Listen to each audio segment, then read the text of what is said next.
Hello, welcome to Tuesdays, Not Today with me, Al Booth. I hope you're well. This is what's on the show for you. We are going to be hearing from defiant traders at Nottingham's Victoria Centre Market. They're still there, and that's a day after it was scheduled to shut. You can judge the city on its market. It's a tourist attraction. People go to Leeds, go to Lincoln, go to Leicester to go to the markets. We haven't even got fountains anymore. Why would you want to come to Nottingham City Centre? We'll have more on that in a moment for you, and we're going to be hearing about a University of Nottingham study into universal credit and healthy diets. Recent data from more than 300 adults looking at how the benefit can lead to various elements of food insecurity and a reliance on food banks. We'll have more on that shortly for you. And we're going to head to a Brazilian samba class using dancing to help people in living a healthy lifestyle. There's an energy, like a upbeat energy, and that's what I feel every time I come. It doesn't matter kind of what mood I'm in. I came today a bit grumpy, but you leave like just the energy injects, like the energy of the room. And it's April Fool's Day today, so we've asked you the best and the worst pranks that you've fallen for over the years. There's a time when I was in secondary school where my teacher decided to surprise our class with a test, and we all panicked because we didn't know anything that was on the test, and it was really hard. In sport, we'll hear from Forest head coach Nuno Espirito Santo. The Reds return to Premier League action tonight, and also they're pushing for Champions League football. Home form in the Premier League is huge for every team. And we've been able to do it due to the support that we have in our fans. The City Ground is very special. We're going to go, we're going to assess the players, we're going to prepare the game, and we're going to compete. It's the old show, isn't it? First then, as you may already know, Victoria Centre Market was due to close yesterday, but some stallholders have refused to move out, and there are a handful of businesses still operating inside the historic facilities, including the well-known names like Tracy's Cafe and Madhouse Nut Centre and Pete's Mini Market. Lucy Marshall went to speak to some of the stallholders, and here's what's next as the overall closure edges closer. Monday, March the 31st. This was the move-out date set for Victoria Centre Market traders by Nottingham City Council. But today, April the 1st, you'll notice that not everyone has saved the date. Opened in 1972, in its prime, Victoria Centre Market was home to around 400 different stalls. And despite the closures, around a dozen of these traders are still here, with no intention of leaving. The council first announced its intention to close the market in 2022 and then confirmed the closure last September. The decision came after the centre's previous owners, Intu, put service charges up in 2014. When the authority confirmed the closure last year, it was revealed that a collective £400,000 was owed by some traders who hadn't been paying rent. Stephen Taylor, who owns Aladdin's Cave, said that the decision to close the centre is a huge blow for Nottingham. We are here for the people of Nottingham. Nottingham, I mean, any city, you go to the market, it's the heart of a city. You go to a market, you just see what the city's about. You can judge the city on its market. It's a tourist attraction. People go to Leeds, go to Lincoln, go to Leicester to go to the markets. We haven't even got fountains anymore. Why would you want to come to Nottingham City Centre? And Stephen isn't the only protester. David Bowie owns Tick King and has also defied the council's closure date. So fair compensation for myself, I'll speak for myself, is for our relocation costs to be covered. As to date, the council have not offered anywhere near what it would cost for me to relocate. I have made my representations to the council. I've spent money, in fact, on getting shop fitting quotes so that I can itemise exactly what it costs for us to relocate.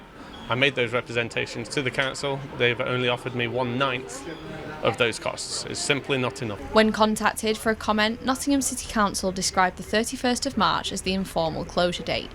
The authority said the decision to close it wasn't taken lightly, but that it couldn't carry on subsidising private businesses any longer.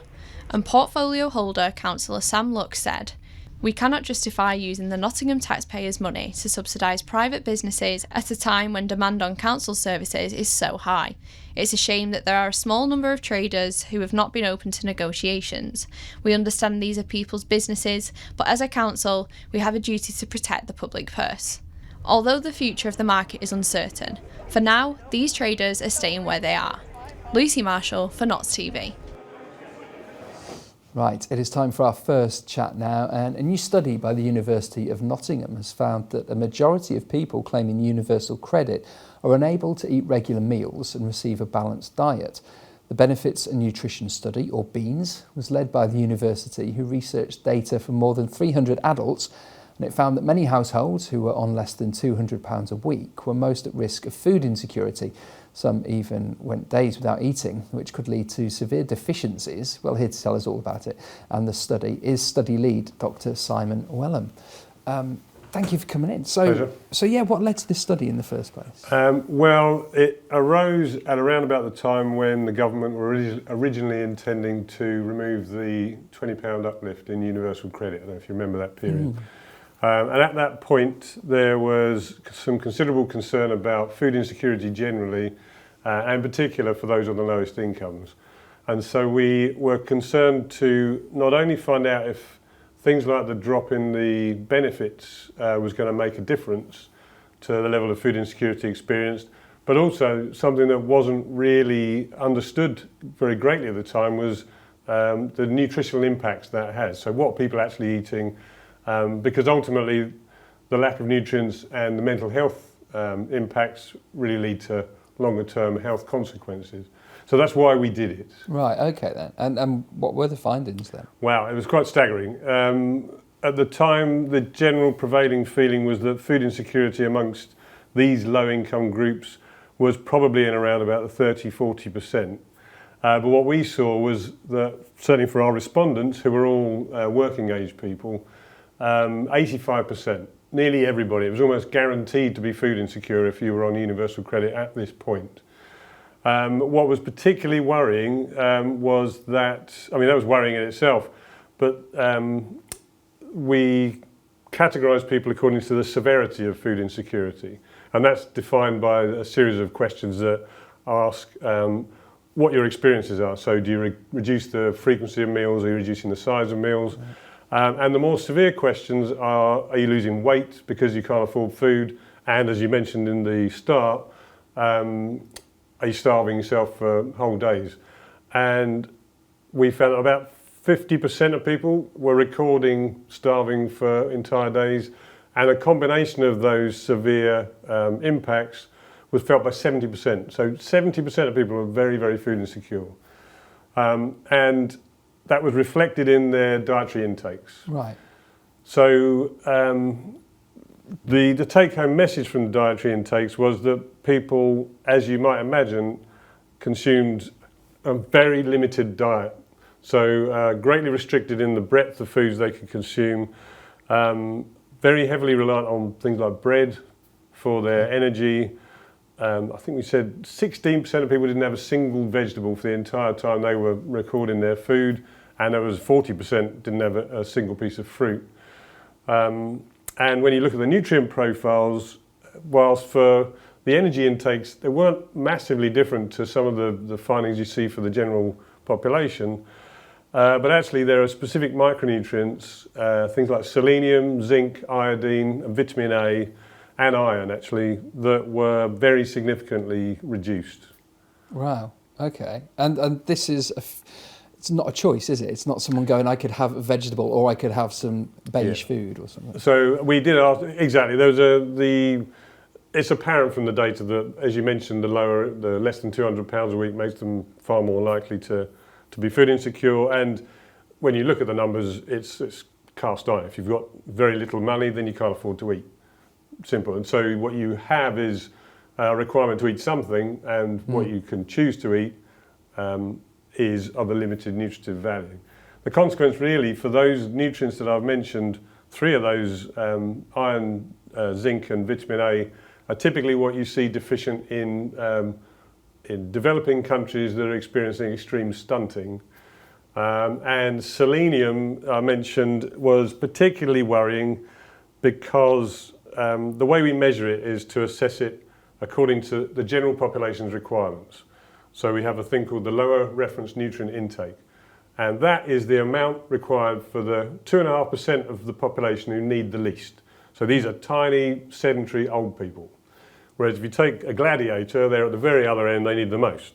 And so you've got this breadth of requirements, and 70% of our population were eating less than that lower reference nutrient intake for selenium. The worrying thing for selenium is that it's what protects you from the general damage that being alive does to you. So you have a thing called oxidative stress, which I'm sure you've heard of, and antioxidants protect you from that. Selenium is critical for one of your innate antioxidants, and if you don't have it, some very significant disease outcomes ensue. Typically, you see cardiovascular damage earliest, but pretty much everything gets damaged. Wow. It's really disturbing, yes. Yeah, very disturbing. All the details are on the website as well. The They university are, yes, website, in the news story. In the Thank you so much for coming in. It's a pleasure, thanks for having me. Now let's have a look at some more news headlines from Nottinghamshire. And nearly 50 years worth of prison sentences have been handed out after police exposed a drug and gun conspiracy in Notts. Officers seized 8 so-called slam guns, shotgun cartridges, a loaded pistol, magazines of ammo and large industrial quantities of cannabis worth up to £330,000. It was all while investigating ringleader Christopher Jones in November 2022. 33-year-old was central to all the offences and jailed for 25 years at Nottingham Crown Court this week, alongside 3 accomplices who were jailed for 23 years. And a man was due in court after police investigated driving offences in Bulwell. Nottinghamshire police followed the vehicle through the town after it was driven away at speed. They trailed it along Camberley Road before 12:30 on Saturday afternoon. An empty car was found nearby in Downing Street, and 39-year-old Lee Briggs was charged with driving without due care and attention while disqualified and without a licence. Right, on the way, Forestry in Action tonight. We'll be looking ahead to that, and we'll be talking theatre and samba as well.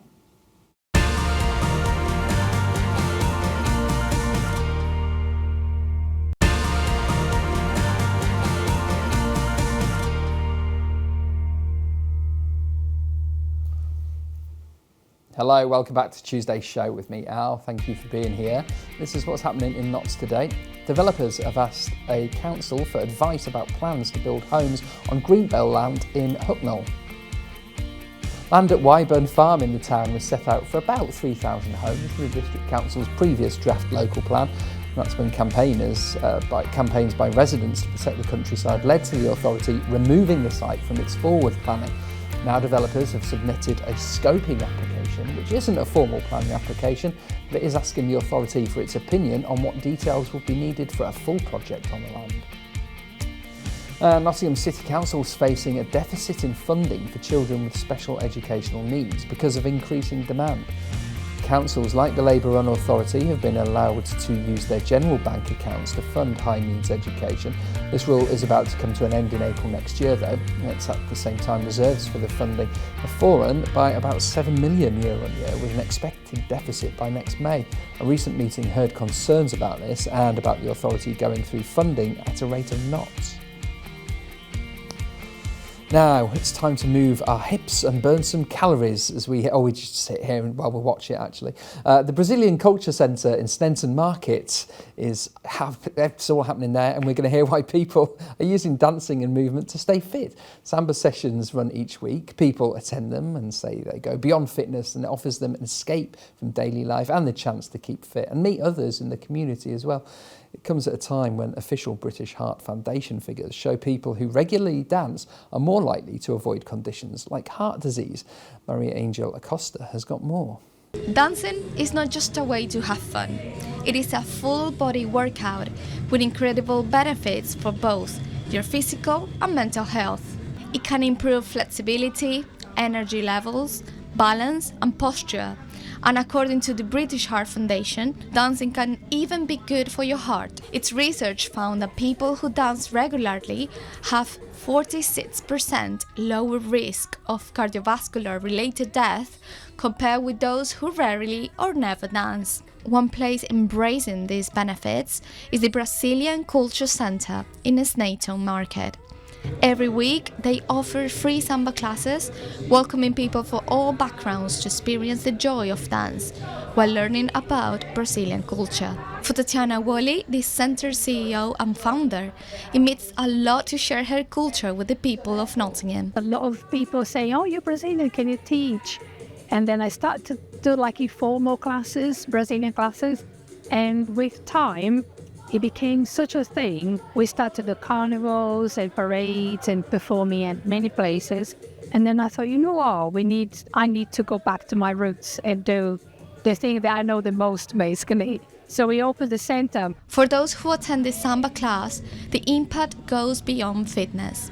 Rio Powell, a regular at these sessions, says the classes have become a much-needed escape from daily life. I've always wanted to be somewhere where there's vibrancy, where you feel like you can unleash and just kind of really switch off, but there's an energy, like a upbeat energy, and that's what I feel every time I come. It doesn't matter kind of what mood I'm in.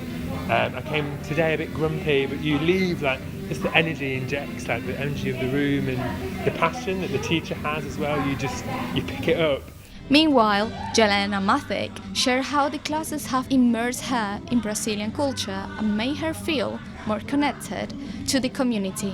When I first joined, there was people speaking Portuguese. It was a very different vibe when you walk in, but that's what kind of was interesting. It was something different to get involved with. But everyone is so welcoming, everyone is super nice. So now I know the faces and I'm learning about the culture. I attend different events that they put on. So yeah, it's a really good thing to get involved with. The centre hosts activities around the year, bringing Brazil closer to the city. And after taking part myself, I can say that Samba is more than just a dance. It is a way to move, connect and feel alive. Mariangela Costa for Notts TV. It's made me dizzy, that. Right, time for more sport. I think that's a sport, so I'm going to say more sport. And we'll start with Nottingham Forest. They're back in Premier League action this evening, taking on Ruben Amorim's Manchester United at the City Ground. The Reds are well and truly in the run-in, and they know that wins in each of their remaining 9 fixtures now are going to be vital if they want Champions League football next year. They're facing a United side unbeaten in their last 4 league matches, but they still sit 13th in the table. Speaking ahead of tonight's game, Nuno Espirito Santo said the home support will be key in a tough fixture. Home form in the Premier League is huge for every team, and we've been able to do it due to the support that we have in our fans. The City Ground is very special. We are delighted. We are delighted that we're gonna play more matches. We are delighted that we are gonna be able to have chances to perform and improve and grow as a club, as a squad. And we are in the final stages of the season, so we are delighted to be in this position. No excuses. Don't give me one excuses. There's no. We're gonna go. We're gonna assess the players, we're gonna prepare the game, and we're gonna compete. It's very difficult in the place, but like I said, we see them and they are recovering well, always being positive. So we are confident that we can perform against a good team. 8 o'clock is the kick-off time for that one tonight, and we'll stay with Forest because the club have urged fans not to contact the ticket office asking for details about their FA Cup semi-final just yet. The Reds will take on Man City at Wembley on the weekend of April 27th and 28th. It's their first semi-final for 34 years, but the club has said ticketing arrangement will be confirmed for the final in due course, and they urge fans not to contact the ticket office asking for details until an announcement is made. You can just imagine the people in the ticket office going, oh, another one, hello. Go on the website, that's probably where it's going to be. Right, moving on to Mansfield now. They're in league action tonight and they'll be looking to make it 3 runs in a row when they face Charlton at Field Mill. Nigel Clough's side saw off Bristol Rovers 2-1 on the road on Saturday. They beat Barnsley at home by the same scoreline 2 weeks before that. Another win for the Stags would take them to 50 points, and that's the target that's been set out by Nigel Clough a few weeks ago. Speaking ahead of tonight's game, the manager said reaching this milestone will be crucial in their hopes of avoiding relegation. It's about the result. There's so many times this season it drives you mad that we've played well. Even in the last few weeks, you look at Burton, you look at Wigan, you look at Blackpool, 3 draws, and then we get the same amount of points from that performance on Saturday. That's football for you. We go into them hopefully with a little bit more confidence from the results, if not the performances. So it's eased the pressure a little bit, but no, our mindset will just be the same approach as we have done all season. We'll go out to win the game. If we can't win it, don't lose it. I think anything we can get in the next 3 games before the 10-day break will be fantastic and get us towards that 50-point mark. There's no action for Notts County tonight. They are playing MK Dons at Meadow Lane tomorrow night, though. The Pies won their last game 2-0 at Newport on Saturday, and they'll have an idea of the results from other teams by the time they kick off tomorrow. Speaking after the Newport win, head coach Stuart Maynard said he's happy to have forward Alessandro Jatta back on the pitch, and he said all the focus is on getting those 3 points from MK Dons tomorrow. His work ethic today, him and Didsy up front today, their work ethic to set the tone of the press, and then with Jarvis and Nick Cerula jumping out to the fullbacks and really engaging high pressure at the top end of the pitch to stop them feeding their pace. I thought it was incredible today. You do, but we've just got to take care of our own results. It's another 3 points on Wednesday to play for, and MK Dons is going to be a really tough game. When you look at the squad that they've got there, they're a team that they wanted to win the league and they were one of the favourites before the start of the season. So it's going to be a really tough game. We can't really look at the league position. We've got to be solely focused on that. It's going to be a tough game, and there's 3 points up for grab that we want to get. And staying with Notts, because the club have also confirmed the signing of American goalkeeper Tyler Miller. The 32-year-old joins Meadow Lane until the end of June as a free agent. He left DC United at the end of the 2024 MLS season and is joining the club following confirmation of a long-term injury for starting Notts keeper Alex Bass. In women's football, Nottingham Forest remained top of the league with a game in hand, despite being held to a 1-1 draw at home to Hull City. Forest took a 1-0 lead into half-time through Holly Manders. They were pegged back in the second half, though, when the Tigers equalised through a header. The result means they're still top of the table, level on points with Wolves, who've played an extra match. Speaking afterwards, head coach Carly Davies said the girls are still confident heading into a crucial final 3 matches. That one hurts, but look, we're still in control. We've got 3 big games to go now, and we need to just dust that one off, take the learnings from it and move forward. I don't think we were as creative as I would like to have seen us. That being said, I think we still had chances. We should have seen the game off, and the game should have been dead and buried. That's been, I think, somewhat a bit of an issue for us across the season at times. We've not seen games off when we should have done, and then you give away free kicks late in the game, and look, set plays are always an opportunity to score. So yeah, like that one hurts. We shouldn't be sitting here with 2 points dropped. So 3 more games to play for Forest women, but they've got a 2-week break now until the next one, which is away at Liverpool Feds on the 13th. In netball, Nottingham Forest lost their second successive Super League away match when they were comfortably beaten by Manchester Thunder. The Reds travelled north to the Bellevue Arena looking to make it 2 wins in a row, having also won their first home game against Cardiff Dragons a week earlier. But they fell to an 81 to 65 point loss, and that means they've won 1 and lost 2 so far this season, with the other loss coming away to London Pulse on the opening day of the season. Now, in cricket, tickets have gone on sale for the 100 fixtures taking place at Trent Bridge this summer. The Trent Rockets will play at the world-famous ground 4 times this summer, starting with a women's and men's double-header against Northern Superchargers on August the 10th. They'll also face Southern Brave at Trent Bridge on August the 16th, as well as the Manchester Originals on August the 19th and Birmingham Phoenix on August the 27th. Tickets go on sale. They went on sale this morning, actually. They're there. Go and get them. Yeah.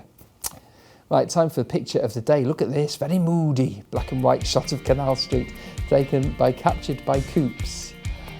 As for your weather, ka-ching, ka-ching, ka-ching, look at that. It's like the slots machine have come good. Sunshine all week, highs of 15 that we had today.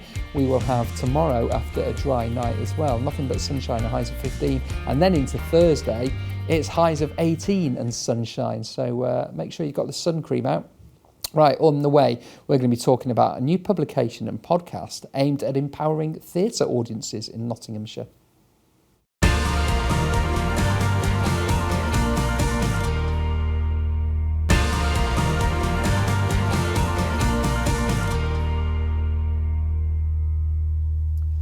Hello, welcome back to Notts Today with me, Al Booth. Thank you for being here.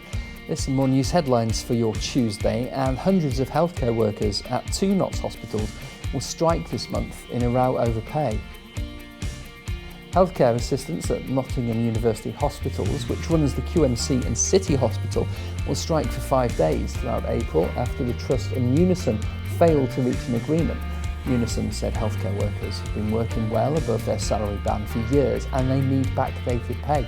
They'll strike for 48 hours from Thursday, April the 10th, and then again for 24 hours on April the 17th, the 22nd and the 28th.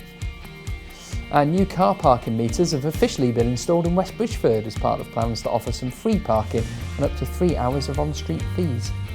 More parking is planned in the town centre, including around Bridgeford Road, Fox and Hound Road, which will have initial half hour for free and no limit on how long people can stay. Other streets like Albert Road, Davies Road, Church Drive, Florence Road, Gordon Square and Rectory Road are all closer to the High Street, and they've got the same 30 minutes for free, but limits of 3 hours. I hope you got to write all that down. Right, now it's time to see what you can get up to tonight as the sun is out. Let's have a sunny What's On guide. We've got a murder mystery classic first. It's the Murder on the Orient Express. It opens at Theatre Royal tonight, starring Michael Maloney. He is the perceptive Hercule Poirot. It opens at 7:30. Tickets are limited, but still available. Next, there is an alt-pop rising star headlining at Bodega. Sophie has got the sound of rock, pop and electro all rolled into one. If that is your bag, then doors open at 7. Tickets are still up for grabs.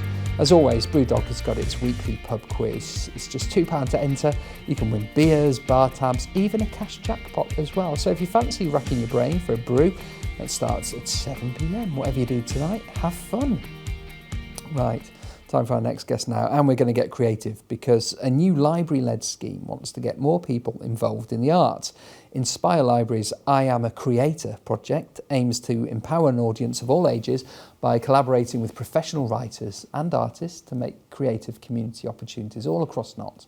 The project has launched a new podcast and publication which contains writings of people from local communities, from the elderly to neurodivergent people, which hopes to inspire more people to get their creative caps on.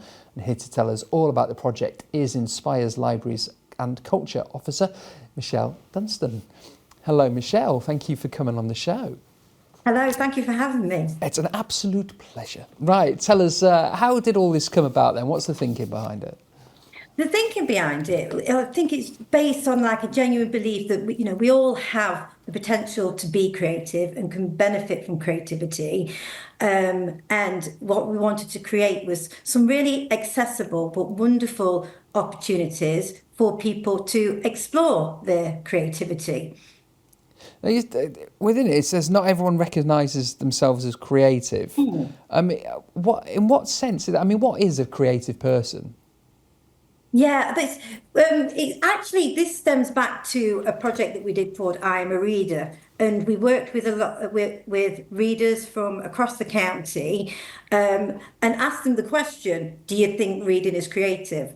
And a lot of them was really surprised. They felt they weren't being creative, but was really surprised to actually then see the creativity that is happening when you read. So we wanted to build on that and thought, okay, let's create some opportunities for people to work with writers and artists and explore that side in a really nice, welcoming, accessible way. Who's involved in the project? So firstly, there's the publication, isn't it? And there's the podcast. Yeah. Who's been involved from the Writing East Midlands aspect of things as well? Yes, Writing East Midlands, they worked with us on the first phase of the project, which was I Am a Writer, to actually give some continuing professional development to our writers. So we had a number of writers on the project who then worked with different groups. So we had people working from Men at the Edge, which is a men's group in Worksop. We also work with the Home Education Network, a Bowbridge Court Care Home, Harworth and Burcoats Tenants and Residents Association. That's a mouthful, sorry. Yeah, well done. And Spectrum WASP, and who look after neurodivergent families, and Blidworth Memory Group. So it was really a wide range of people that took part. What have you kind of found through doing it, really, and working with these different groups? I guess, I mean, it must be so rewarding when people think they're not creative, and then all of a sudden you're kind of seeing this work come out of them. Yeah, that's exactly it. And what's been wonderful is now that we've got the publication, we've got a copy here, we've presented this to the groups that we work with, and the feedback has been fantastic. They often couldn't believe they've been part of something that looks so professional and how creative they have actually been. I think it surprised people, but it's also been very moving to see the effect it's had on the people that we've worked with. Tell us a bit about the podcast as well. So we've seen the book and we know the actual writer. How does the podcast come into shape? Yeah, the podcast. Well, actually, really, one thing about the podcast, the project itself is funded by Arts Council England, and we have to let them know what we did in the project. So rather than, this is where the idea came from, rather than, writing a dry report or something, we thought, let's bring it to life and do a podcast where we interview the writers involved, and then you can get a really good insight into what happens in projects like this. So if we're to listen to this is the writers explaining how they came up with their ideas and how they... Exactly. So the first episode that's just been released sees the writer Anna O'Steele, who's fantastic. She's talking about her work with Harworth and Burcoats Residents Association and how she worked with them to create what essentially became mini memoirs that told the stories of the people involved, and also kind of gave a flavour of the place itself. Okay. And where can we hear the podcast, and where can we see the writing? Yes, if you go onto our website, inspireculture.org.uk, the I Am a Writer publication and podcast can be found there, and also. And then there's also information about the different strands of the project, because we've just completed I'm an Artist, which saw us working with visual artists, and we've just recruited 5 amazing storytellers to work on year 3 with us, and they will be bringing some really great opportunities for people to try their hand at storytelling later in the year. That's brilliant. It's such a great thing. I look forward to listening to the podcast. Thank you, Rochelle. Thank you very much. Now, let's have a look at something we've been talking about on the show. You might already know Victoria Centre Market was due to close yesterday, but some stallholders are still there. There's a handful of businesses still operating inside the historic facilities, including well-known names like Tracy's Cafe and Madhouse Nut Centre and Pete's Mini Market. Lucy Marshall has been to see them.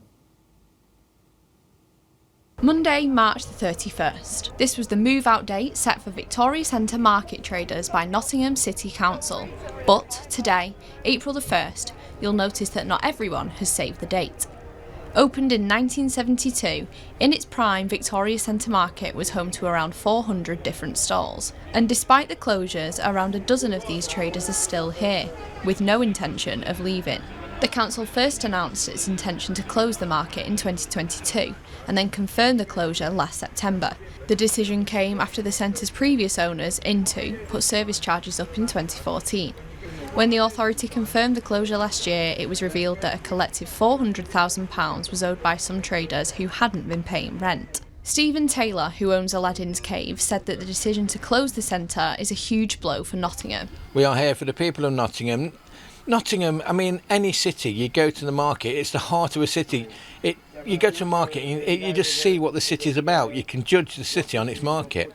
It's a tourist attraction. People go to Leeds, go to Lincoln, go to Leicester to go to the markets. We haven't even got fountains anymore. Why would you want to come to Nottingham City Centre? And Stephen isn't the only protester. David Bowie owns Tit King and has also defied the council's closure date. So fair compensation for myself, I'll speak for myself, is for our relocation costs to be covered. As to date, the council have not offered anywhere near what it would cost for me to relocate. I have made my representations to the council. I've spent money, in fact, on getting shop fitting quotes so that I can itemise exactly what it costs for us to relocate.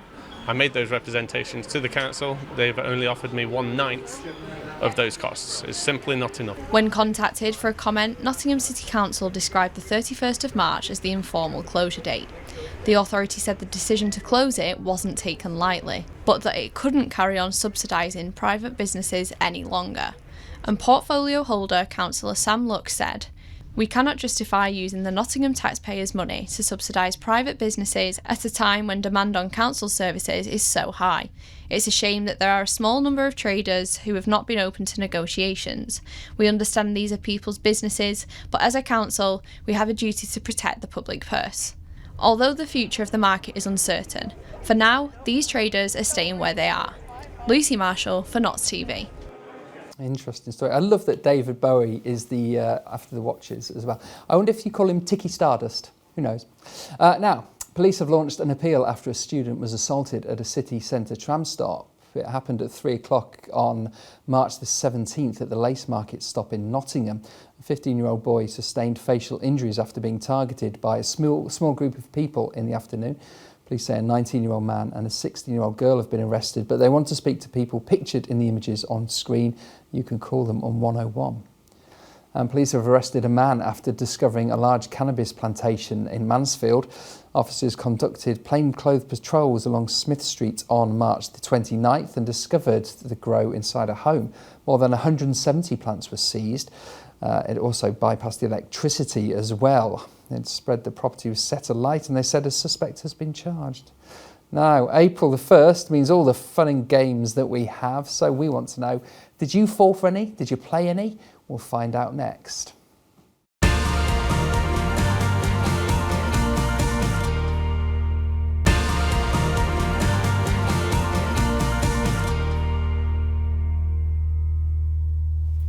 Hello, welcome back to Tuesday's show. I'm Al Booth. Thank you for being here.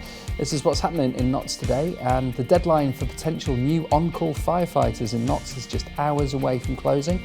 Nottinghamshire Fire and Rescue Service has been running a 3-week recruitment drive. It wants people who live near a fire station and could give back to their local community. On-call paid firefighters can work in full-time employment but give up time on off days to act as a firefighter when needed. Applicants have until 1 minute to midnight this evening to apply. Don't wait until then though, start before then. Now, work's finished on new cycling lanes across Portchester Road in Mapley. Motorists have faced months of disruption, including temporary traffic lights and roadworks, while the £1.7 million project was installed along the road which connects Carlton Road with Mapley Top. It includes dedicated cycle lanes, new zebra and pedestrian crossings and a resurfaced road, as well as slightly amended lane layout and footpaths. Now, today was April Fool's Day. It's the day of the year where we all play creative pranks on one another. For example, I sent my son to school, not with a carrot wrapped in foil, as he likes, but with a little note saying April Fool. And when I get home, I'll find out whether he laughed or cried. Now, whatever you got up to today, whether you've been the victim of a prank or you've played one, you had until midday to get it in. So we went into Nottingham to find out some of the creative ways people have pranked their pals or their children. One of our flatmates put bleach in our shampoo bottle and a little patch of my hair was bleached that day, and then Ellie had to take me to the hairdresser. It was a great time. Yeah. There was a time when I was in secondary school where my teacher decided to surprise our class with a test. And we all panicked because we didn't know anything that was on the test and it was really hard. And then she revealed at the end that it was an April Fool's Day joke. Once my dad wrapped my car up with Disney princess wrapping paper, which was funny but really inconvenient when I was trying to get to work. Yeah. I told my girlfriend today that the ice melted in Moorpark Arena, so we can't practice anymore. Say not as of recent. I feel like it's something as I've got a little bit older that I've stopped participating in, but I remember a lot in school, me and all my friends would always come in ready with an idea of a way to get each other. I have a habit of telling people that the shoelaces are undone, just to see if they look down. I think, yeah, it's a good idea because it's a laugh, isn't it? At the end of the day, it's a laugh. It makes people have a laugh, so it's great. I think it's died a dying death. It's not, nobody does it no more. But there's some people still do it. I mean, I've done it today with a few people, friends. I see it online, but not personally. I don't. I think it would be funny, but I personally don't take part in it, no. It's like a second Christmas to me. It's not true. I forgot that it was April Fool's. Yeah, April Fool's.